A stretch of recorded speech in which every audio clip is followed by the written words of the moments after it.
kung hindi lang sa taong bayan na pinipilit akong tumakbong presidente. At sa Visayas at Mindanao, hindi ko ipipilit ang sarili ko. Kaso, nakokonsensya ako. So, may namimilit sa kanya. Sige na madam, takbo ka na. Takbo ka na. May mga nabasa akong post na malakas daw ang suporta niya sa Visayas at Mindanao. Mga post lang yun nabasa ko. So, ito na connecting the dots. So, dahil malakas siya sa Visayas at Mindanao, may mga namimilit sa kanya. So, sino-sino kaya yung mga taong namimilit sa kanya, especially sa Visayas at Mindanao? Sino-sino yung malakas niyang suporta sa Visayas at Mindanao? Well, in fairness, meron din siyang taga-suporta. Kasi, yung last election, yung midterm, ang Akbayan, ang party list, Akbayan party list, yan ang kanilang partido. Yan ang number one. More than 2 million ang boto nila. Pumapangalawa ang Duterte Youth Party List. So may supporters siya. Ang tanong is, gaano kadami yung taong bayan na namimilit sa kanya na kaya ba itong ipanalo siya bilang presidente? Yun ang tanong. Meron talaga. Naniniwala ko may namimilit. Yung survey, last survey ng WR numero. If my memory serves me right, si VP Sara 31% nangunguna, voters preference. Si Senator Hontiveros 2.4% lang. So, siguro yung namimilit sa kanya yung 2.4%. Ma'am, kaya mo yan. Example, sinong mga bilib na bilib sa kanya? Si Richard Hidarian. Si Trillanes.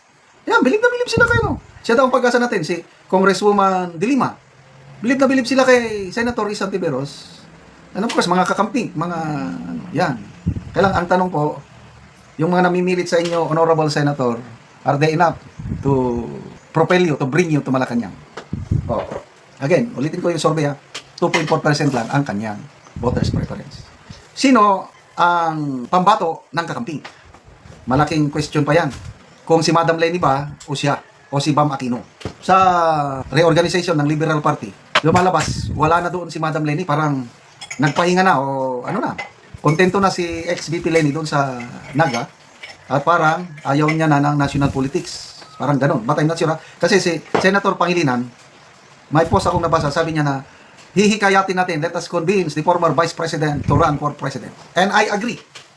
Kasi sa mga surveys, again, WR numero, yung naunang survey nila, nangunguna si VP Sara, I think 31% o 33%, pumapangalawa si VP Lini, 19%. Itong latest, bumaba si VP Lini, naging 13% na lang, samantalang si VP Sara, ganun pa rin, 31 o 33. Kung gusto ng mga kakamping na mas mataas ang chances nilang manalo, it should be ex-VP Leni ang ikandidato nila. Kasi kung si Hontiveros, mas mahina siya. Bala sila. Kung si Trillanes naman ang pakikinggan natin, dapat magkaisa daw ang mga kakamping at saka Marcos Camp. Pag-isahin nila yung mga kandidato nila, puwersa nila, para may pag-asa silang talunin si VP Sara. Kahit pagsamasamahin mo ang kandidato ng anti-Duterte forces. Pagsamasamahin mo sila, yung support base nila, boto nila whatsoever, hindi pa rin nila kayang talunin si VP Sara. Ano masasabi mo? Sabi ni Pinky Will. Hindi ako naniniwala dyan, sabi ni Trillanes. Hindi yan totoo. Wow. Talagang very, very confident si Trillanes. So, this is our last chance, sabi ni Trillanes, itong 2026. Pag hindi natin natanggal si VP Sara by this year, wala na. Hindi, unstoppable na siya. Hindi na siya, kasi malapit ng election sa 2027. Wala nang gustong magpa-impeach sa kanya.